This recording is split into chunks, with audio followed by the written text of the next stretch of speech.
Assalamualaikum warahmatullahi wabarakatuh. Perkenalkan, nama saya Putra Angelita Nur dari Prodi Ilmu Komunikasi. Di sini saya akan menjelaskan tentang tema fenomena komunikasi antar pribadi yang menggambarkan berbagai hambatan dalam bahasa verbal dalam konteks komunikasi antar pribadi. Halo Dek. Halo A. Iya. Iya. Adek lagi di mana? Neng lagi di rumah nih. Abang boleh ke rumah? Mau datang ke sini?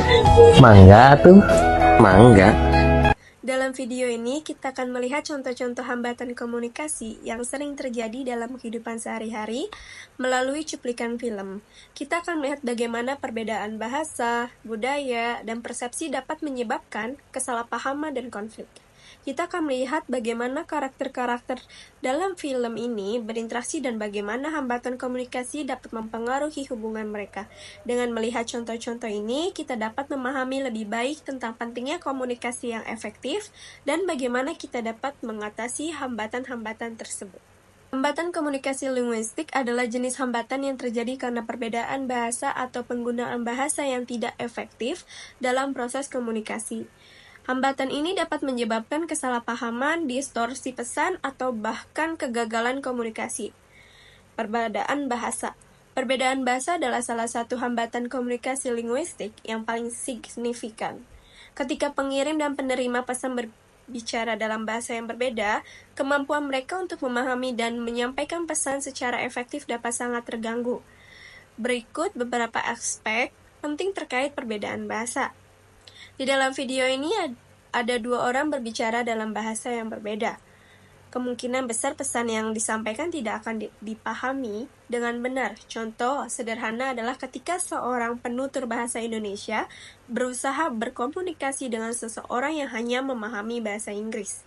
Tanpa penerjemahan atau pengetahuan bahasa yang cukup, pesan bisa saja salah dimengerti atau bahkan tidak dimengerti sama sekali. Ini menyebabkan kesalahpahaman yang dapat mempengaruhi kualitas komunikasi. Dengan memahami dan mengatasi hambatan komunikasi yang disebabkan oleh perbedaan bahasa, kita dapat meningkatkan efektivitas komunikasi lintas budaya dan membangun hubungan yang lebih kuat dan bermakna dengan orang lain. Di video ini ada pergeseran gaya dalam linguistik mengacu pada fenomena di mana pembicara atau penulis mengubah bahasa atau gaya sosial, audiens, atau formalitas Swan Sitar Circle. Oke, teman-teman, setelah menonton film cuplikan tersebut, kita dapat melihat bahwa hambatan komunikasi dapat terjadi berbagai bentuk seperti perbedaan bahasa dan budaya yang menyebabkan kesalahpahaman, persepsi yang berbeda tentang suatu masalah atau situasi, gangguan fisik atau emosi yang mempengaruhi kemampuan untuk berkomunikasi efektif, kurangnya empati dan pengertian terhadap orang lain.